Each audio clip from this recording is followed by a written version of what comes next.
now. I know what this podcast is. I know what we're doing here. Talk about Mr. Whiny ass Billy Corgan. I believe you mean William Corgan. Can we call him William this entire episode? No, he wants to be called William. No, now. he doesn't. He doesn't You're want making that up. I'm not making it up. He doesn't want to be called Billy anymore. He wants to be called William Patrick Corgan. That's what he wants everyone to call him. That's not verified. It's true. I don't believe you. Fake news? This is fake news. You're spreading fake fucking news. No, it's true. It is true. And I think that the reason why Billy Corgan wants to now be referred to as William Patrick Corgan is because if you Google Billy Corgan, it's just a fucking library of shit behavior. There's just too much. Yeah, people do dislike his personal choices. If you Google Billy Corgan, all you're going to see is headlines of dumb shit this guy's done. He hasn't worked with a single person who has great things to say about him. I found this quote that I thought was funny, and it kind of tied into what you're saying, but I only pasted part of the quote. It says, I often expressed my frustrations with the emotional short bus that is Billy Corgan. But I don't know what.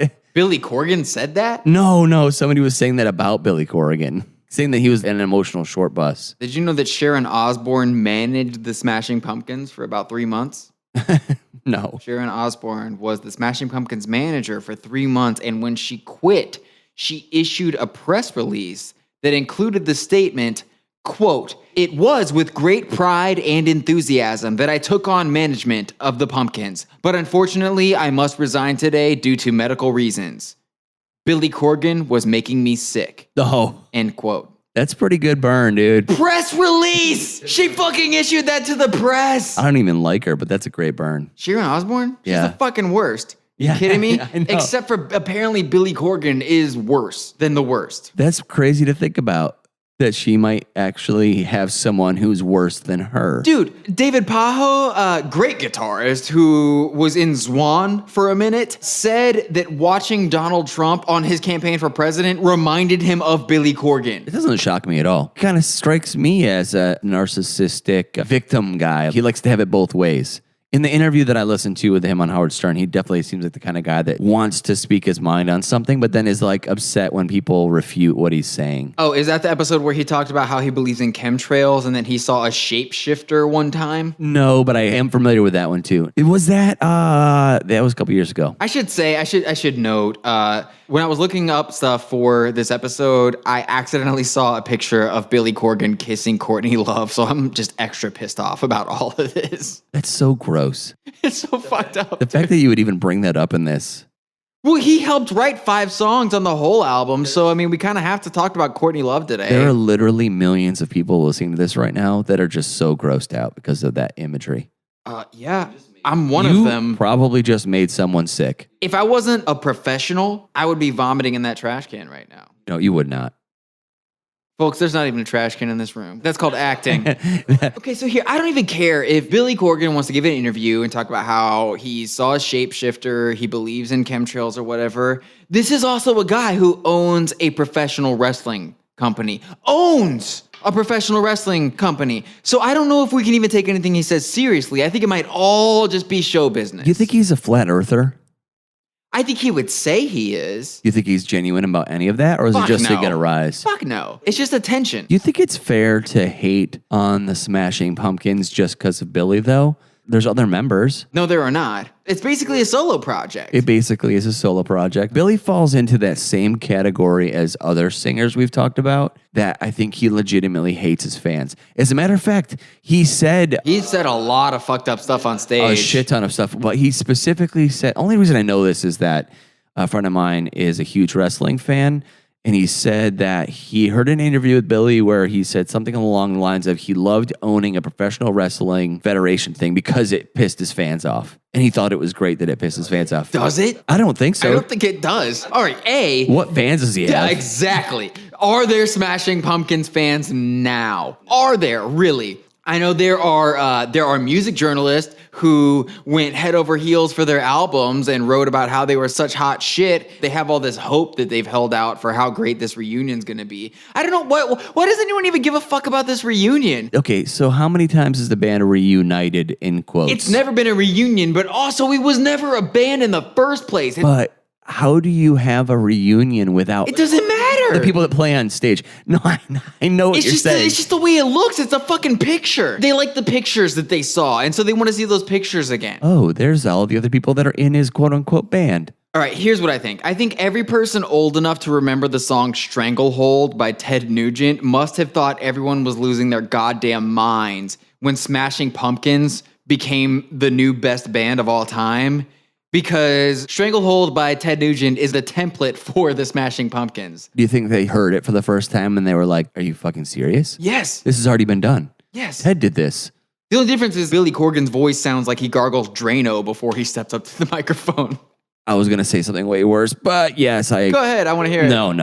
Barbed wire cocks? Is that what you were going to say? Yes, I was going to say. Barbed wire cocks. Yes. Billy Corgan has the whiniest voice in popular music. There are whinier voices, but there's no one as big. The Smashing Pumpkins are a big band for as whiny as he is. I think whiny doesn't even begin to cover it. It's more like a nasally whiny. It's its own thing. It is. I don't know what the word I'm looking for here It is. sounds like he's being choked. He sounds like a 6-year-old kid who's being strangled to death by his stepmother. And he is so...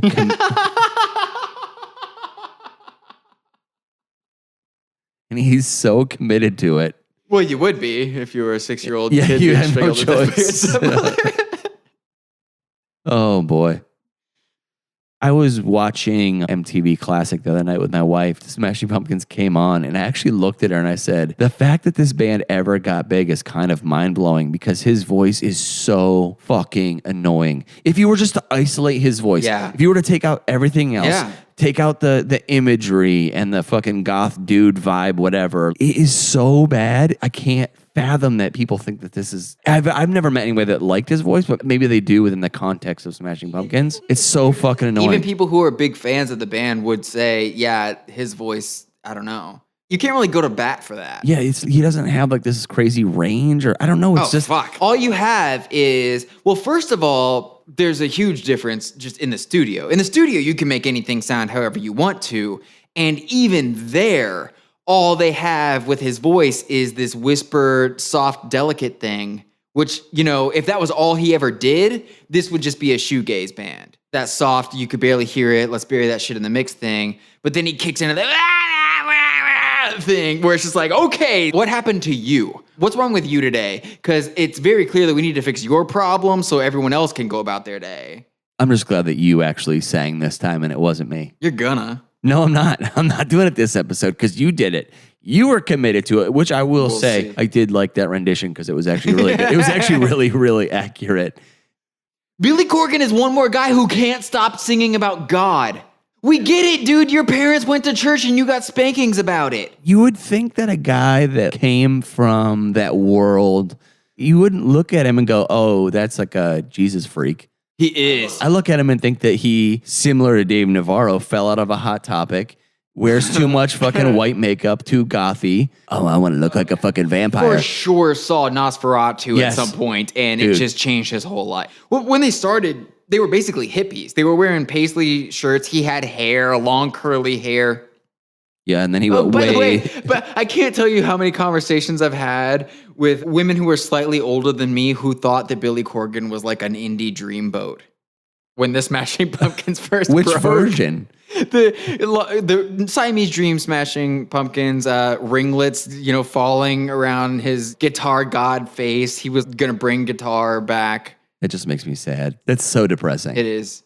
Is it anybody you know? Like I'm close? not going to say anyone's You should name. No, you told me to name names. You name names. You didn't, so I'm not going to. Well, I could have. Mm-hmm. But why the fuck are you singing about God all the time? It's the oldest trick in the book. It's the one subject everyone knows you can just reference religion, and then all of a sudden everyone is bringing all this extra baggage to the table. You're making people project all this shit into it. All you gotta do is say the word God in a song, and everyone's bringing all this extra bullshit to it. Dude, either make gospel music or don't. Yeah, I didn't think about that. It's easy because everyone in some way can relate to it, more than likely. It's one step away from singing about relationships. Every fucking band makes songs about relationships because everyone has to be in relationships, so we can all just bring our own baggage to it. You don't have to do any work. All you do is reference being in a relationship, and I'm connecting with you because of all the emotions I have about that. One step down is religion.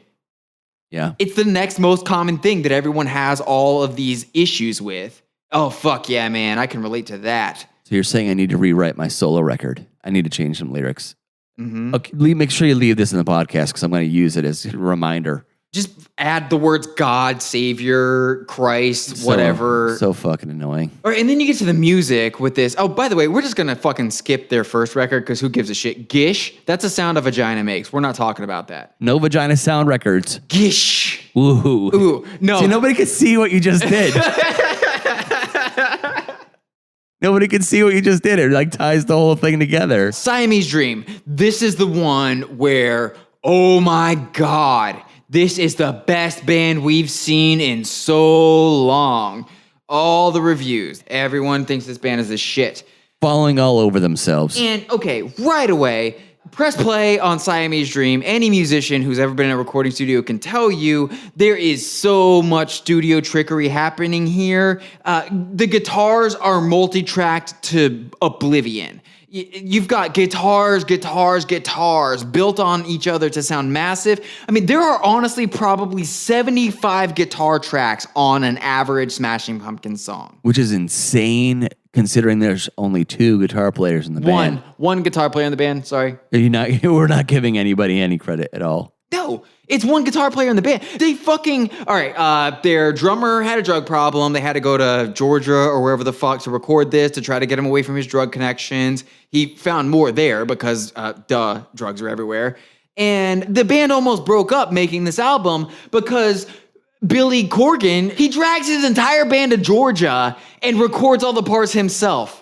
That's fucked up. How fucking mad would you be? Yeah. I'm in Georgia right now and you're doing my job. What am I supposed to do? Why am I here? But that's also why this band has always sucked live. Well, I would say, and I'm not even joking you, the first time I saw Smashing Pumpkins, I was appalled. Legitimately, holy shit. This is so embarrassing. Almost like it's one guy who does everything in the studio and then he gets a bunch of people to stand on stage with him while he tries to do it all again himself and it doesn't work. And boring. It's so fucking boring. They suck live. I think to go back to what you said, because they use so many production tricks when they record, it's impossible to recreate that. Yeah. Which even then, I'm sure they're still playing a shit ton of tracks, but not enough. They should just play the CD and lip sync and pretend like they're playing guitars. It would be better. It would be more entertaining. If they had just come out with tracks from the beginning, they probably wouldn't have even broken up because there would have been no investment required from anyone. You just get on stage and fucking pantomime the entire thing. They should just Red Hot Chili Peppers it. Remember when they did the fucking Super Bowl or whatever? Yeah. They were plugged in. They could do it every night. Exactly. And they would just be like, this is just what we do. Kind of skipping ahead here, but I think it's weird that when the Smashing Pumpkins broke up and Billy Corgan kept making music on his own, which is all the Smashing Pumpkins ever was in the first place, no one gave a fuck about his solo career. It's so strange to me because that's all this ever was in the first place. You know, it's almost like people just like the way this looked. Mm-hmm. They just like the way the poster on their wall looks. Bingo. And the Sweet Zero t-shirt. Yeah. It's almost like it's not the music. Call me crazy. But it's almost like that's the case. Yeah, because if it wasn't the case, then everyone would have loved his solo records because his solo records sound just like Smashing fucking Pumpkins. Because you're losing nothing. When Darcy is gone, you're losing nothing. When James Iha is gone, you're losing nothing. So many people are smashing their pumpkins. I hope you smash all your fucking pumpkins right now. They're so pissed because they're like, James Iha is a god. It's just a soap opera. It's just a fucking soap opera. Well, and it is a soap opera because what's happening right now, it's like, a couple weeks ago or a week ago, the whole entire idea was Smashing Pumpkins were going to get back together with Darcy, the quote-unquote original lineup, whatever that even is, like James, Darcy, and Billy, and whoever's playing drums, I don't know. Jimmy. And that was the whole thing, and they couldn't do it. They announced the tour, and she's not doing it. It's not a reunion. You're just going on tour, dude. I'm sure it's just some personal bullshit, but also I'm still confused about why anyone even cares in the fucking first place. Who cares who's in this band?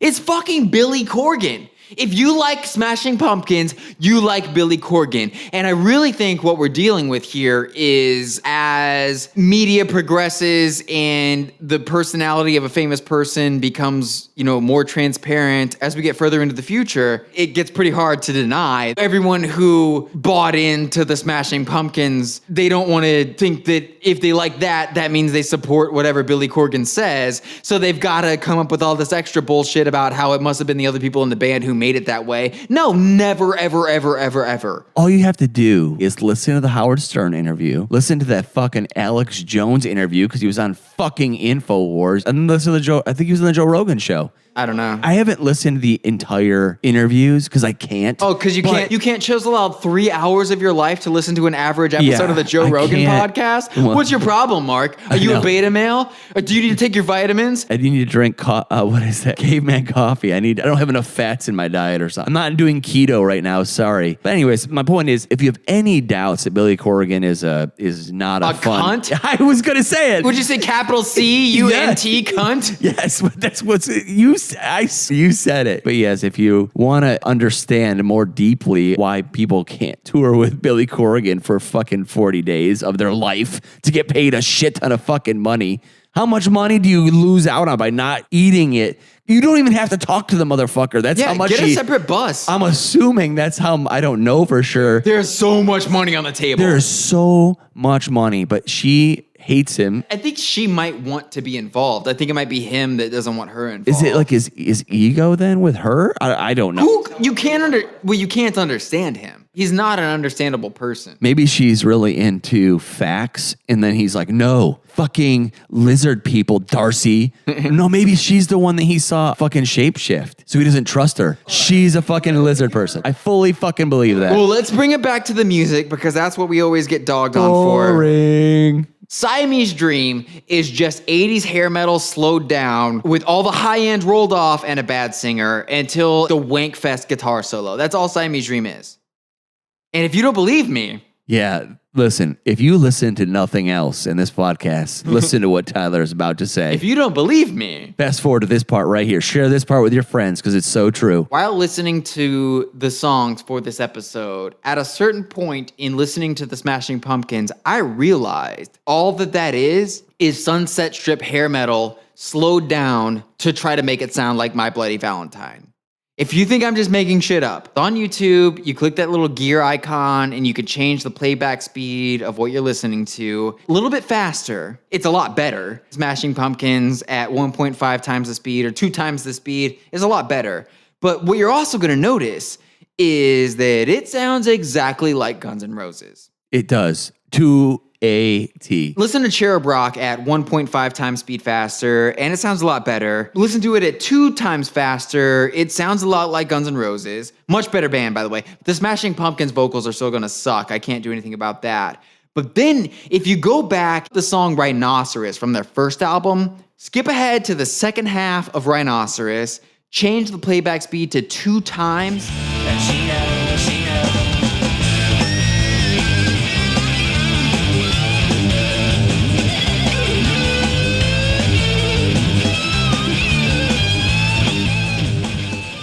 And tell me that doesn't sound exactly like Guns N' Roses with a bad singer. It sounds...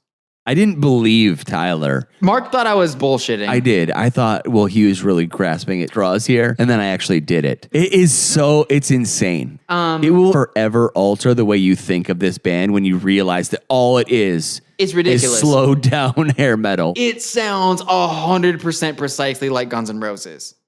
With a bad singer. Yeah. Like I said, I can't do anything about the vocals. Yeah, you can't fix that But part. I can make the music better. All it takes is just play it faster. Do you think maybe Billy growing up actually wanted to be in a hair metal band, but he didn't? Yeah. But he didn't have the skill? Yeah. He couldn't sing? Yeah, I don't have to even think about that for a second. Can't play guitar like that. He started writing songs that were just slower versions of the songs that he wanted to write. Let's slow this down to the speed that I can play it at. God, how much music is actually that? I think we'll probably get to it. Yeah. We'll get there. Yeah, so much fucking music. I just can't wait for, here's what I'm looking forward to. I'm looking forward to whatever writer that works for BuzzFeed, who's a fan of this podcast, who's going to pretend like they thought of this on their own. If you listen to Smashing Pumpkins at 2 times the speed, it sounds like Guns N' Roses. I don't even care. You know what? Fuck you. Take the credit. Go fuck yourself while you're at it. But also, I don't even care. All I care about is that people find out about this, because that's the important thing. It's so important to you that you don't even care who gets credit for it. Who gives a shit? I'm still going to get rich on this podcast. Are we kidding? This podcast is the best podcast that exists. It's going to get all the fans. It's going to get all the listeners. Yeah, we've been at number 1 now for what? Like at least 0 days. Yeah, 100% of 0 days. At least 0 days. Yeah, we're doing good.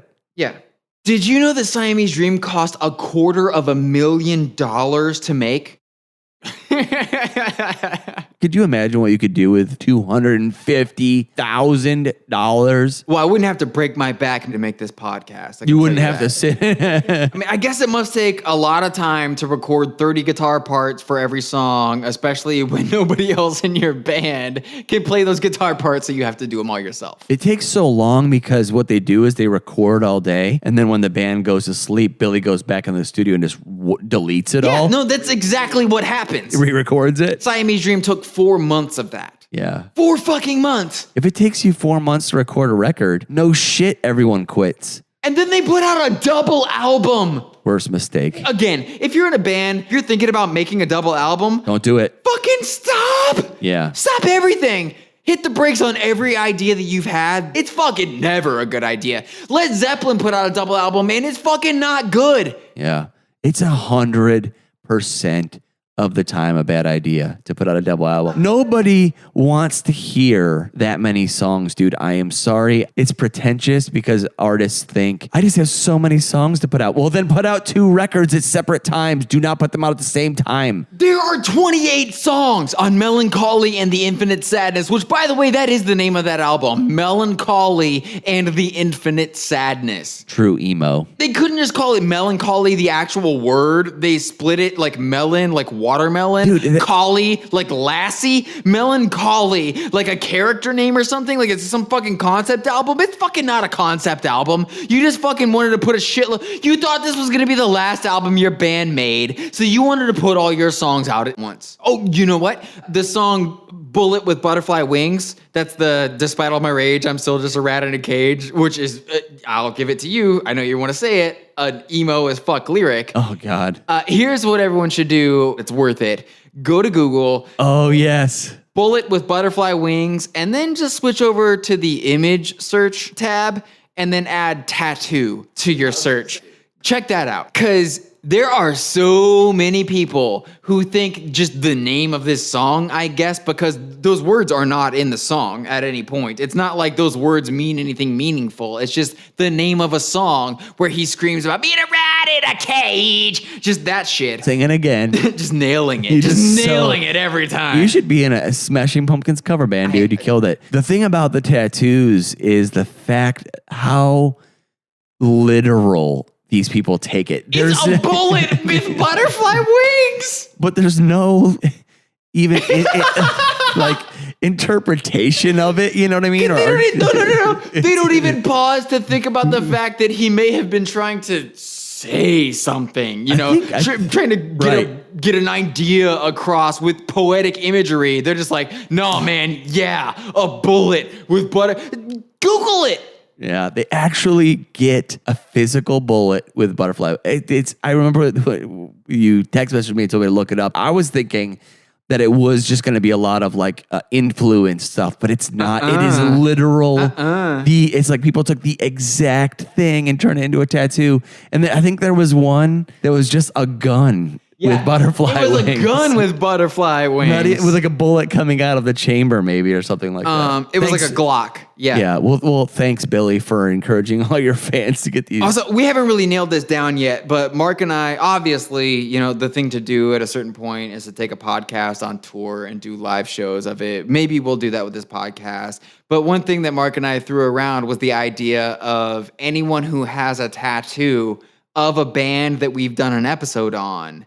We're not going to let you into the show free. We're not going to give you a discount on tickets, but we will give you a discount at the merch table. You can for sure get merch at a discount. We take it on tour or whatever. And we'll even extend it. It doesn't have to say like Smashing Pumpkins or like I love the Smashing Pumpkins. If you do have legit a fucking bullet with butterfly wings tattoo, we're going to give that one to you. Yeah. I mean, I want my picture taken with you. Did you look up rat in a cage? I want to know if there's people with fucking rat cage tattoos. Oh, dude. I didn't even think about that. I just thought about it just now. I guarantee if there's people that are willing to get there are. I don't even have to look at it. I know there are. I know what I'm doing when we're done here. I'm gonna be of course. Googling. And you know what? We'll give that to you also. Oh fuck yeah, 100%. If you have a rat tattooed in your body in a cage, they'll say 100%. We're not giving you 100% off. 100% meaning 100. I agree. That's what I meant. Mellon Collie and the Infinite Sadness went 10 times platinum. That is 10 million copies sold in the United States alone. Crazy. Is that considered diamond? Yeah, that's called diamond now. Oof. Yeah.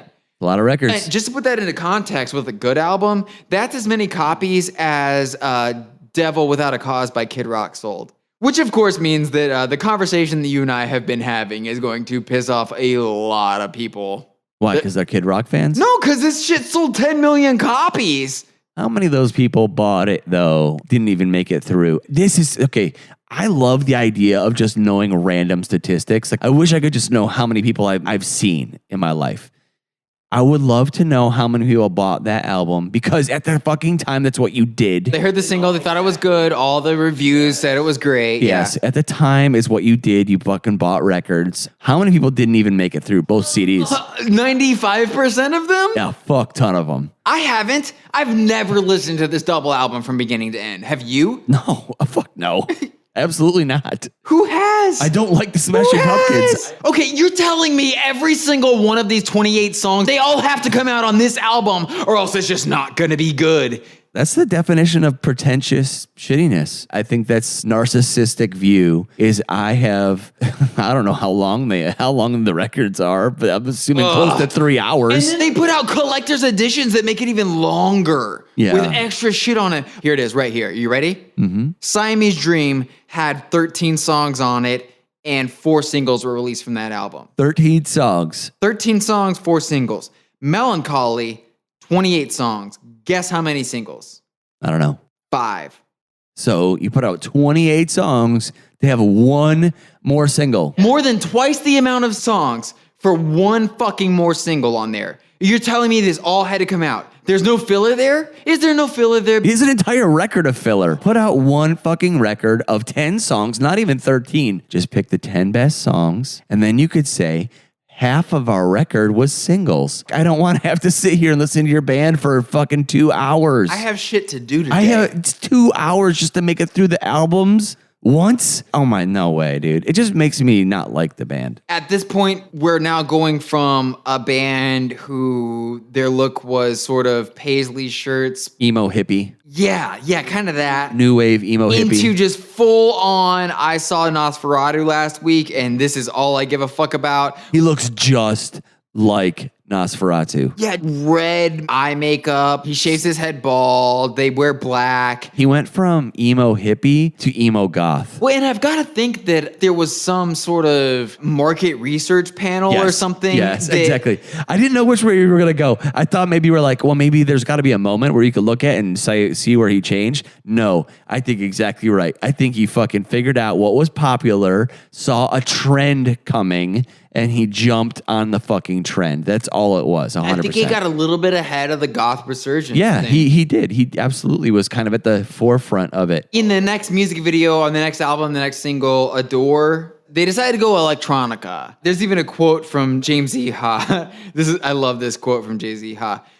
Quote, "The future is in electronic music. It really seems boring just to play rock music." End quote. He's just a boring guitar player. Well, I mean, that sounds like something you would say if, I don't know, you were the guitar player in a band where the other guy that plays guitar in the band doesn't think you're good enough to play any of the guitar parts, so he plays them all himself, so you just do nothing. Spoken like a true whack guitar player. The future of music is in where I know how to do stuff, because I don't know how to play guitar. Yeah, it's easier to mash buttons on a keyboard or something, James. But yeah, so Adore they try to go electronica, and the big music video for the single on that album, it's the one where they do the stop motion stuff where like Billy leans into the camera and they change the speed on him, and then the action in the background is still going at full speed. But the whole time, it's clear this band is trying to pivot towards goth. They're trying to get away from guitar and pivot to goth is a phrase that no one should ever say. No, it's definitely the first time I've actually heard it. It makes total sense, and I absolutely agree.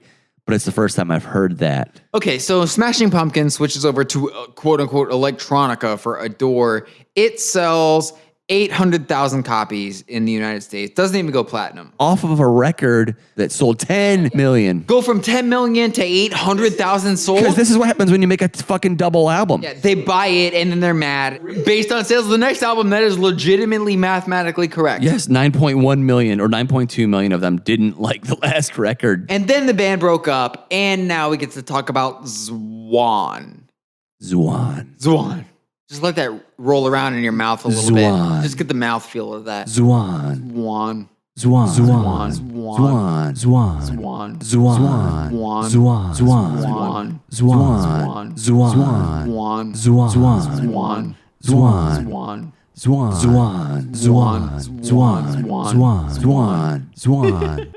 This is the point where I start to wonder about Billy Corgan's whole approach to visual aesthetic applied to everything, because he always has a woman playing bass. That's his thing. Darcy is gone from Smashing Pumpkins. He brings in Melissa from Hole. Smashing Pumpkins break up. Now we're going to do Zwan. And now he's got Paz from A Perfect Circle. You know, I just sort of had this inkling. I should probably look up and see if Billy Corgan has ever said anything about why he always has a woman playing bass. Wait, before you, let me go on a limb here and guess that there's something he said.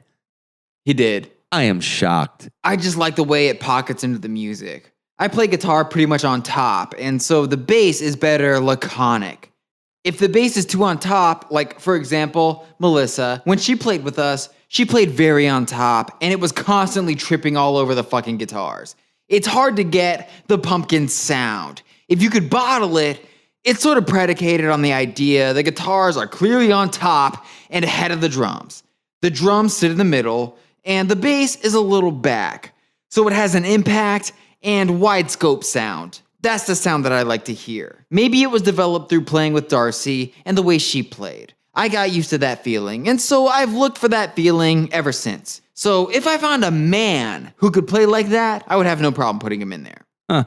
Keyword that I heard there was laconic. Yeah. Is how he describes a woman playing bass is just inherently laconic. What does laconic even mean? Lazy. Oh, gotcha. Just say that you like the way it looks in pictures to have a girl in the band. Bingo. You know, he wants the image of having, it's all about the marketing. Clearly. Okay. At one point, one of the new bass players that he hired for the band, I don't remember her name, but he got on social media and posted, "Oh, hey everyone, we just found out our new bass player is one of the girls on the cover of Siamese Dream. She didn't want to tell us until she got the job because she thought that we would just hire her because of that reason. But once she got the job, she felt like it was okay to tell us that she was one of the girls on the album cover." What? She wasn't. I know. That doesn't make any sense to me. Find out who those girls are. Neither one of them have ever been the bass player for the Smashing Pumpkins. So he clearly feels like he's got to go even above and beyond. Oh, look, it's a girl playing bass. He's got to go beyond that and say, "Oh my God, everyone, we just found out it's one of the girls on the cover of our album. Isn't that crazy?"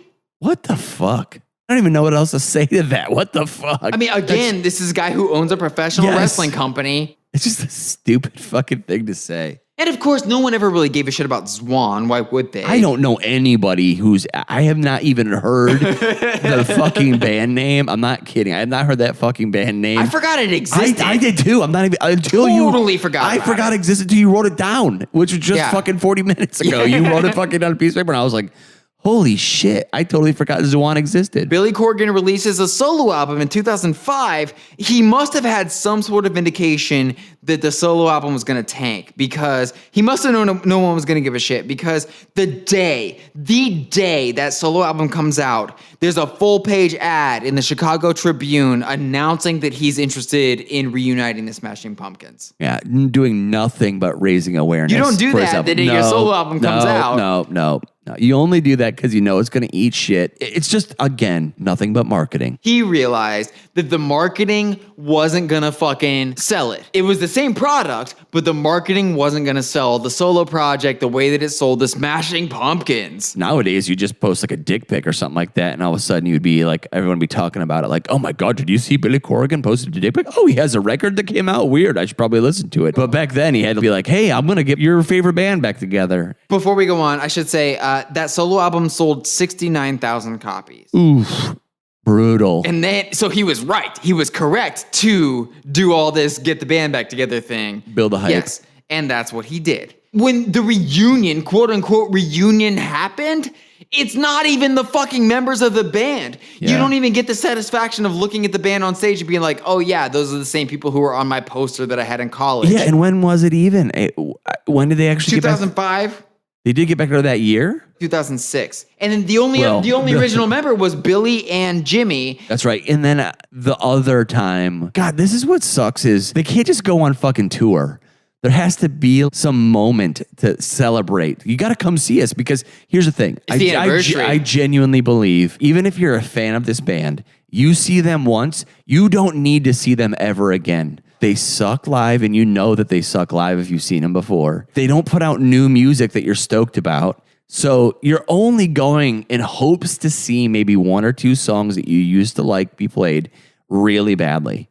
So I think they know that, and so they have to create something that's like with this newest thing was with Darcy. Darcy's coming back, or the one before this was James is coming back. Yeah. And the one before that was Billy's just fucking touring with a drummer. And also, look up what happened on those tours. A train wreck. There was one time where someone heckled, and he brought the heckler on stage and let the heckler speak into the microphone to a lot of people, thousands of people.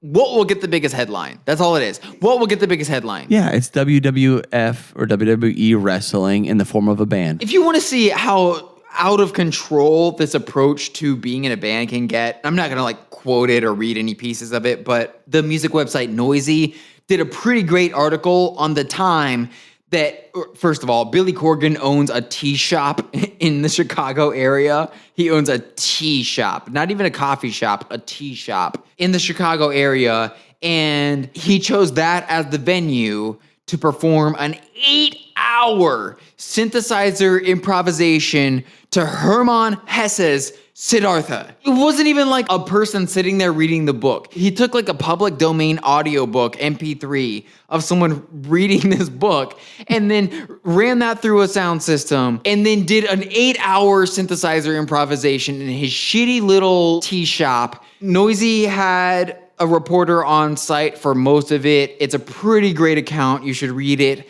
Some Chicago paper tried to send their writer up there, and Billy wouldn't let them in because another writer from that same paper had given the Smashing Pumpkins a bad review, so he wouldn't even let them in there. What a dick thing to do. In my opinion, that is no different than fucking Maynard making wine and doing that whole thing. It's worse because it's tea and you can't get drunk off of it. Yes, it's just a shitty fucking thing to do. And then to take the people that are there on that day and just fucking expose them to that. It's one of those things where the truth is, if anybody was there, they don't give a fuck about his 8-hour little fucking experiment. It's just about the celebrity. Yes, they're there for fucking him and hoping that he'll take a picture with him and sign something. Are you ready for something really weird? Yeah. There's something that's really weird. And I haven't really seen this addressed in public. So there just seems like something that maybe you and I are the only ones who are going to like really think that it's weird. Are you about to transform into a lizard? No. In 2012, quote unquote, the Smashing Pumpkins released an album called Oceana. The first single is a song called The Celestials, and the second single is called Panopticon. So right now, fans of good music are wondering if 2012 was the year that Billy Corgan discovered the band ISIS. I would say so. I mean, it's pretty obvious. Because what the fuck, right? Seriously. What the fuck? ISIS has an album called Oceanic. ISIS has an album called Celestial. ISIS has an album called Panopticon. What the fuck is going on right now?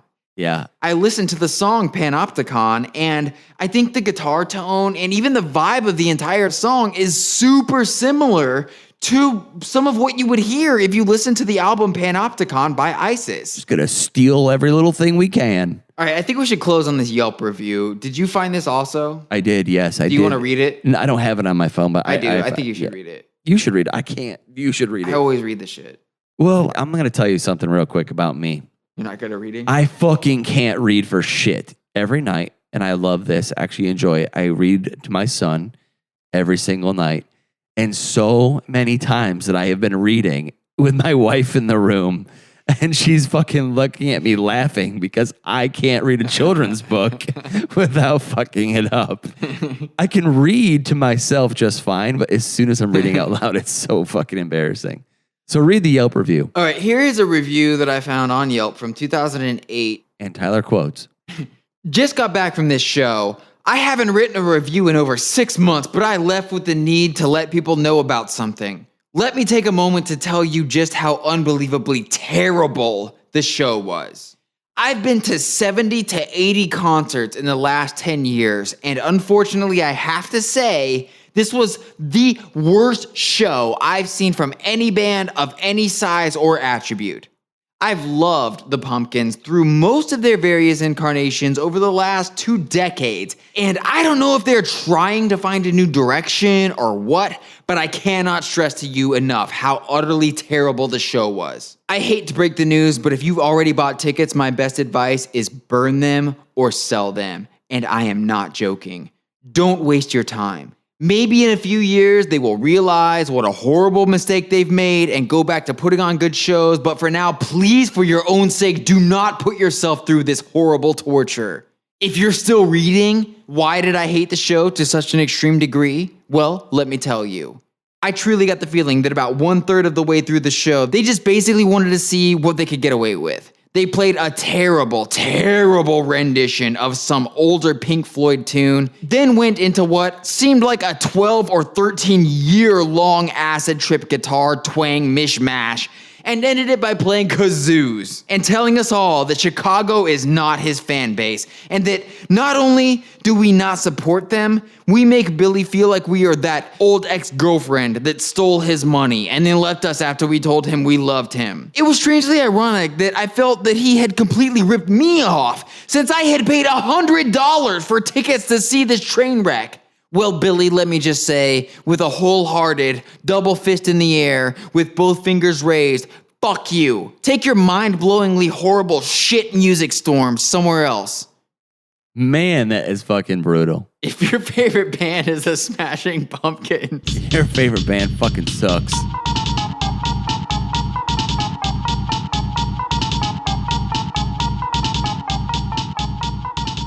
You are welcome for another slobber knocker of an episode on your favorite band sucks. We told you we're the best. Brother, we told you we're the baddest. This ain't no babyface blow up, by God, and we never job out, because that may be how you do business, but that's not how we do business. And if any of you BuzzFeed bastards do rip us off, it's gonna get nasty. All right, the Monster Heels of music criticism return next week, and we're going up against a bona fide veteran of celebrity deathmatch. It's Trent Reznor, aka 9 Inch Nails, aka Goth Daddy 2 Buff. Get ready to mark the fuck out!